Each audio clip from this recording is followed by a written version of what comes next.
ತೈಲ ಬಿಕ್ಕಟ್ಟು ಇರುವ ಹಿನ್ನೆಲೆಯಲ್ಲಿ ಬೆಂಗಾವಲು ಪಡೆ ಹಿಂಪಡೆಯುವುದಕ್ಕೆ ಪೊನ್ನಣ್ಣ ಅವರು ಮನವಿಯನ್ನ ಮಾಡಿದ್ದಾರೆ.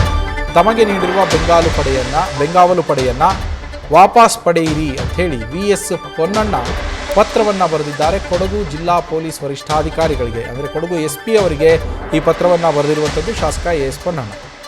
ಪತ್ರವನ್ನು ಬರೆದು ಮನವಿ ಮಾಡಿದ್ದಾರೆ. ಸದ್ಯದ ಪರಿಸ್ಥಿತಿಯಲ್ಲಿ ತೈಲ ಬಿಕ್ಕಟ್ಟು ಸೃಷ್ಟಿಯಾಗಿದೆ, ಅದರ ಆತಂಕ ಕಾಡ್ತಾ ಇದೆ.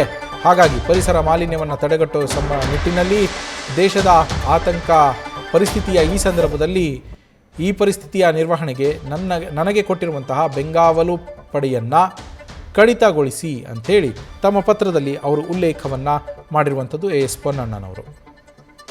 ಆ ಪತ್ರವನ್ನು ಕೂಡ ಗಮನಿಸ್ತಾ ಇದ್ದೀರಾ. ಕೊಡಗು SPಗೆ ಪತ್ರವನ್ನು ಬರೆದಿದ್ದಾರೆ.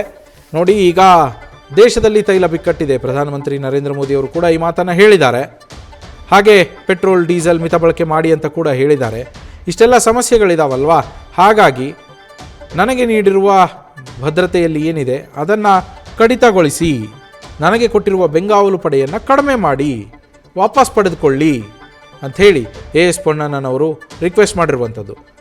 ಬೆಂಗಾವಲು ಪಡೆ ಕಡಿಮೆ ಮಾಡಿದರೆ ಅದು ಹೇಗೆ ಪೆಟ್ರೋಲ್ ಡೀಸೆಲ್ ಉಳಿತಾಯ ಆಗತ್ತೆ ಅಂಥೇಳಿ ಪ್ರಶ್ನೆ ಮೂಡಬಹುದು. ಬೆಂಗಾವಲು ಪಡೆ ಸಪರೇಟ್ ವಾಹನದಲ್ಲಿ ಹೋಗ್ತಾ ಇರತ್ತೆ, ಎಕ್ಸ್ಟ್ರಾ ವಾಹನ ಬೇಕು ಅದಕ್ಕೆ, ಆ ವಾಹನ ಕಟ್ ಆಫ್ ಆಗುತ್ತೆ, ಆಗ ಅದಕ್ಕೆ ಬಳಕೆ ಆಗ್ತಾ ಇದ್ದಂತಹ ಪೆಟ್ರೋಲ್ ಅಥವಾ ಡೀಸೆಲ್ ಉಳಿತಾಯ ಆಗತ್ತೆ. ಈ ನಿಟ್ಟಿನಲ್ಲಿ ಶಾಸಕ AS ಪೊನ್ನಣ್ಣ ಅವರು ಪತ್ರವನ್ನು ಬರೆದು ಮನವಿಯನ್ನು ಮಾಡಿದ್ದಾರೆ ಕೊಡಗು SP ಅವರಿಗೆ.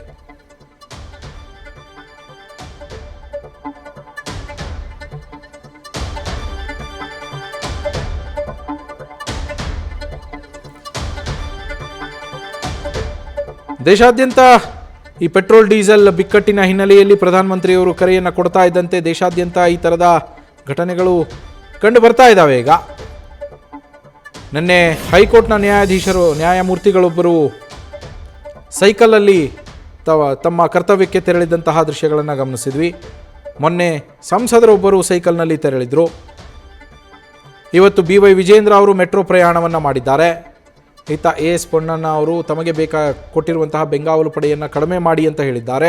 ಇನ್ನು ಖುದ್ದು ಪ್ರಧಾನಮಂತ್ರಿ ನರೇಂದ್ರ ಮೋದಿ ಅವರೇ ಎಲೆಕ್ಟ್ರಿಕ್ ವಾಹನಗಳ ಮೊರೆ ಹೋಗಿರುವಂತಹ ದೃಶ್ಯಗಳು ಇದ್ದಾವೆ, ಅವುಗಳನ್ನು ನೋಡಿದ್ದೇವೆ. ಸಂಖ್ಯೆಯನ್ನು ಕಡಿತ ಮಾಡಿದ್ದಾರೆ. ಪ್ರಧಾನಮಂತ್ರಿ ನರೇಂದ್ರ ಮೋದಿ ಅವರು ತಮಗಿದ್ದಂತಹ ವೆಹಿಕಲ್ಗಳ ಸಂಖ್ಯೆಯನ್ನು ಕಡಿಮೆ ಮಾಡಿದ್ದಾರೆ. ಅದರಲ್ಲಿ ಮತ್ತೆ ಇರುವ ವೆಹಿಕಲ್ಗಳಲ್ಲೂ ಕೂಡ ಎಲೆಕ್ಟ್ರಿಕ್ ವಾಹನಗಳನ್ನು ಹೆಚ್ಚಾಗಿ ಬಳಕೆ ಮಾಡ್ತಾ ಇರುವಂಥದ್ದು. ಈ ಮೂಲಕ ಪೆಟ್ರೋಲ್ ಡೀಸೆಲ್ ಮಿತ ಬಳಕೆಯ ಕರೆಯನ್ನು ಕೊಟ್ಟಿರೋದಷ್ಟೇ ಅಲ್ಲದೆ ಅದನ್ನು ಅಳವಡಿಸುವ ಪ್ರಯತ್ನವನ್ನು ಕೂಡ ಬಹುತೇಕರು ಈಗಾಗಲೇ ಮಾಡ್ತಾ ಇದ್ದಾರೆ.